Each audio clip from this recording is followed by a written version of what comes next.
What's up, y'all? It's another edition of My First Time. I am Eric, and that is young Michael over there. And it was his week to listen to a brand new to him album. And my pick for this week for young Michael was White Zombie's 1995, Astro-Creep 2000. You say the rest. Songs of Love, Destruction, and Other Synthetic Delusions of the Electric Head. Now, a little backstory on why I picked this one. June 29th, 1996 was my 14th birthday. It was a show at the Hampton Coliseum starring Pantera, White Zombie, and a sludge band from New Orleans called I Hate God. So that was just shocking to put on the bill. Yeah.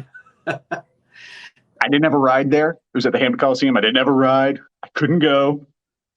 And I've never lived it down. So White Zombie was also, when I got into high school, I was big into like Korn's Life is Peachy. That was the hardest thing I had heard up until that point. And a guy named Keith in my geometry class let me borrow this album, and it put me on the right path. So Keith gets all the credit. Thanks, Keith. Appreciate you. No problem. So overall impressions before we just go track by track. What do you think? This one was tough for me.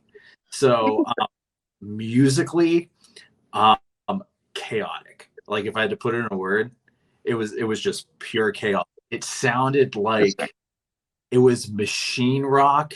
It was like you went to go see a concert in a warehouse. Yes. Is what this very much reminded me. And you were kind of just saying the same thing, you know? Wow, dude. A lot of mud. A lot of the instruments kind of stayed in the same range.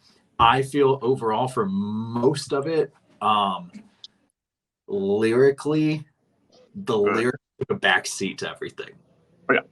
Yeah. Which is the same, because Rob Zombie is quite the lyricist in some cases, but in other cases, I don't know. So let's dive in. So it starts with Electric Head Part 1, The Agony. And this is where the first instrumentation you hear after 45 seconds of movie samples it's a minute. It's a minute till you get into it. It sounds like anvils, basically. Like we're in a warehouse, like you said. Exactly. Machinery is what I have notated under this one, because that's what it is. It's the warehouse. It's working, like you said, the anvils. Also, what I noticed is Rob Zombie has two different vocal styles throughout. Yep. There's a deep lower one, and then there's like a more nasally back of your throat, nose pinched close type. And this is the first vocal style. It's lower, it's deeper, and there is a rhythm behind it that I really liked. Yeah, this is a very cool song. It sets the table really well because it just drives. Rob Zombie is nothing if not danceable rock, which is not a thing you hear very much. And right after this album came out, he did a whole remix album of a lot of these songs called Super Sexy Swingin' Sounds that I always thought I wanted to buy, but then I looked at the back and it was like, oh, this is just different versions of the same songs. That's not for me, but it's music you can strip to. Yeah. Ladies love White Zombie, Rob Zombie. Number 2, Supercharger Heaven, a resounding chorus of Devil Man, Devil Man, that was like the third single. So we used to play this way back when you were a toddler. I'm glad, because this is my favorite song off of the album. Good to know. Excellent choice. I am, like I think I said earlier, musically driven. This has the beat. It has the rhythm. It has, I just love the vocal styling. This is the second vocal style of Rob Zombie, more nasally one. And it actually, compared to everything else in the album, it sounds like a song. Okay, interesting. It's funny because in the chorus is when he really hits the, which is more of the lower register. So it's interesting he gravitated to the other one. Because when he hits that lower register, that is where, in my mind, it sounds like Stone Temple Pilots.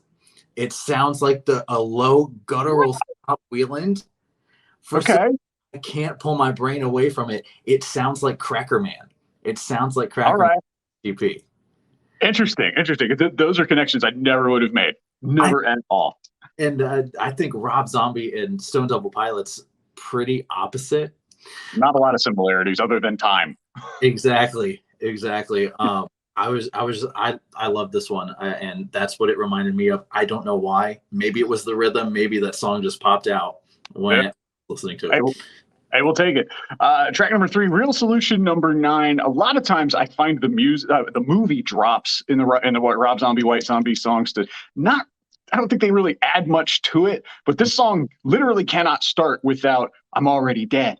I'm already dead. I'm already dead." It's you know, I feel weird just saying that into a camera, and we get to hear it over and over again. But this one really just, I don't know, a lot of the slide guitar riffs that you don't hear much at all in rock or heavy metal or whatever for back then. It was just a cool little touch. Go on. Well, I think when you bring up the slide guitar, this is like dark Southern rock. There's undertones of like Southern rock in the back of these Rob Zombie songs. And it's interesting that you said that the song can't start without the audio clip, because the song's beat is literally based off of the repeating audio clip, the "I'm already dead, I'm already dead." Never happens without it. And that's something so interesting, because I've heard that before, not that exact one, but there are instances where you're just speaking normally and you repeat the same sentence over and over again, and it starts to sound like someone is singing it. It starts to have, that's exactly what they did. I thought that was such a cool use of it. Cool. I like it. It's not one of my favorites, but we move on to my favorite riff on the album, Creature of the Wheel. I could just list, I did actually make a music bed to just talk over in the afternoons. I haven't used it in a while, but just the, it's low and slow, chugging. It does everything that I want a guitar riff to do right now anyway. And I think that's why this one sounded familiar to me when I to it, because I was like, I've heard this before. And so much of this, it's chunking, it's repeating the same, I wouldn't even call it riff, but I guess you do call it riff. It's just repeating it. It's very music bettable. I think maybe that's why this album was difficult for me, because a lot of it was just so repeating. It starts to, overlay on itself and repeats and just kind of just nestles in there, less of a song, more of, they're just grooving, man. It's just grooves. Yeah, exactly. All right, Electric Head Part 2, The Ecstasy. Now, this was the second lead single from the album after More Human Than Human. And I particularly will always have good memories to this song, because back when my wife went to the pole dancing place studio, or Twisted Fitness now, on the Boulevard, she and a friend put together a routine, and they had to pick a song, and they picked this song. So sorry if I get a little distracted while you talk. I'm just gonna remember some good times, if you don't mind. Go ahead, the floor is yours. 90s babies. And watch an episode of Bill Nye the Science Guy. And no! You're right, though. Tell me that the beginning of this is not the intro to Bill Nye. Bill, because they do go at some point to the exact same rhythm. Oh, man. They do. You ruined my fun boners. You're welcome. Good. I had to balance it out for you. Now I get to picture you. Thanks. Every time I listen to this one probably about 5 times through, specifically. And after like my second time through the 5th time, I was singing Bill every time. Which I thought was hilarious. So make that comparison, go listen to it for yourself. Also thought that something in this one sounded like Thunder Kiss 65, which I know is not on this album. It's right. Next one or first one, previous 1993's La Sexorcisto Devil Music Volume 1. Ah, I know the short title. Roll off the tongue so easily. I can't pick out exactly what reminded me of Thunder Kiss 65, maybe Beat Me. But that's where my mind went to when I heard it. It's a great song, again, chugging. It really is just a part 2 of part 1. That's right. Part 1, part 2. This would be the Ecstasy, the release. Grease Paint and Monkey Brains. The opening I love, but then this is that nasally vocal that I just could do without. Plus, it's super heavily affected. I don't think that I think the vocals distract from this song, because it could be a lot better, I think, if he uses other register or any other style, to be perfectly honest with you. I agree with you. This is the one that I think started with like the circus music, around and all that kind of stuff, which is it adds to the creep factor, I think, overall. Yeah. and then it starts to fade out. It slows down. It starts sounding like your keyboard's running out of battery, and it's gritty. And then after that, it kind of loses me just a little bit. All right, so move on to track 7, I Zombie. When I was a young lad, this was my favorite song on the album because it was the fastest and thrashiest or whatever. I still enjoy it very much, but my sensibilities of, as you grow older, the anger needs to slow down a little bit so you can keep up, resting heart rate and all. So I Zombie, very beautiful, melodic, angelic movie drop into a horrific scream, and then we're hitting the highway, just 1,000 miles an hour. We're going. And I love that contradiction, not just in music. I love everything where you're playing something happy in a horror movie, or vice versa. And I labeled this one most chaotic. Oh yeah. That's what I thought it was. And like what you were just saying, it's the most thrashy, it's the fastest. That's exactly what I picked up on. So I enjoyed that one a lot. I put that one top 3 for me on this album. I'll allow it. Next case, More Human Than Human, the lead single. I believe that I have done a census on it. He does say 23 or 24 times in about 4 minutes. Unfortunately, we had to drop the intro with the moaning sexy ladies. But sensibilities change. Maybe that'll come back one day. I don't know. Probably not. Who knows, in the late nights. This was the one I'm most familiar with. Hadn't listened to a whole bunch of Rob Zombie or White Zombie. This is the one that we play. Mm-hmm. I enjoyed it, I think, for familiarity purposes. Sure. I put it in top 5, maybe number 5 for me on the album.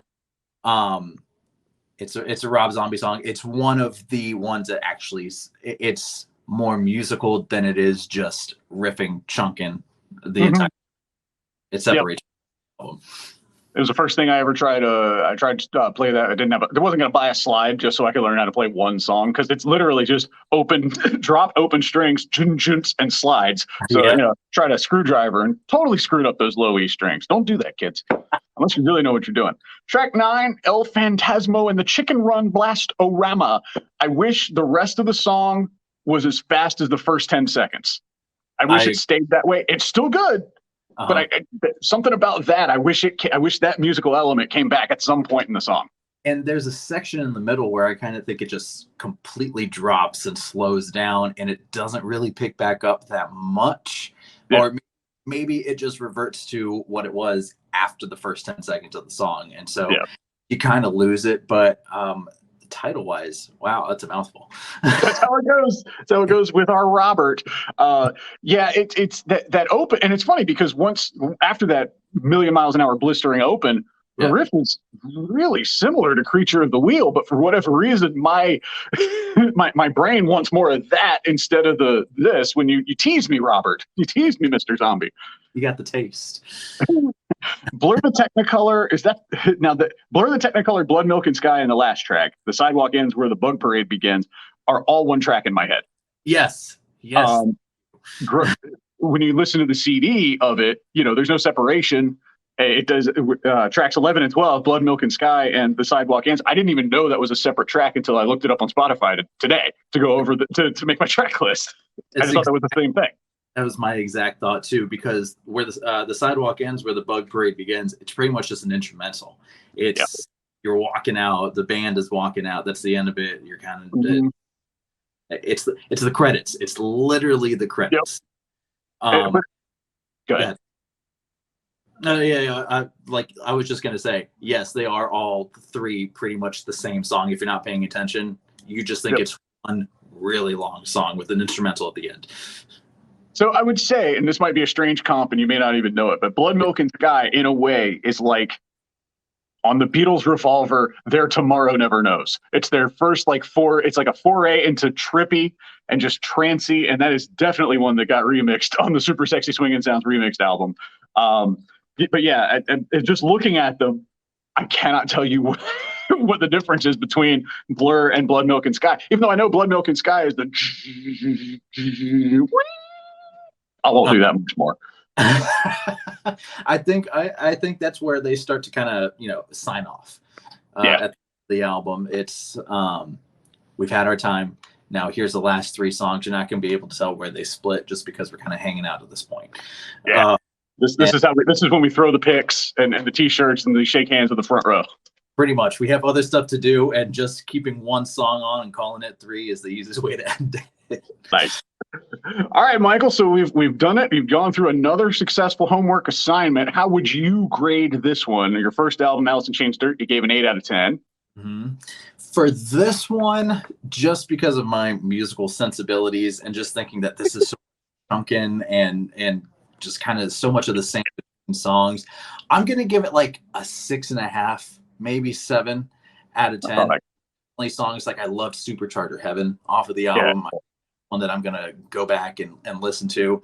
Some of the other ones I might, pull out just like, you know what, I'm kind of feeling this. Let me go listen to, I want to watch an episode of Bill Nye the Science Guy, but I want it a little harder this time. But I don't want to learn anything.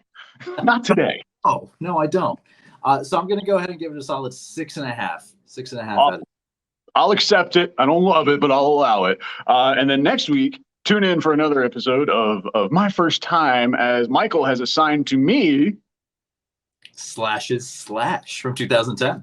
Oh, I'm very much looking forward to it. Slash, one of the first reasons I started listening to rock music. So, yeah, man, this is going to be a fun time. I am excited because I've only heard a couple of pieces of this one at all. So, until next time, friends, thank you for tuning in to My First Time with Eric and Michael on FM 99.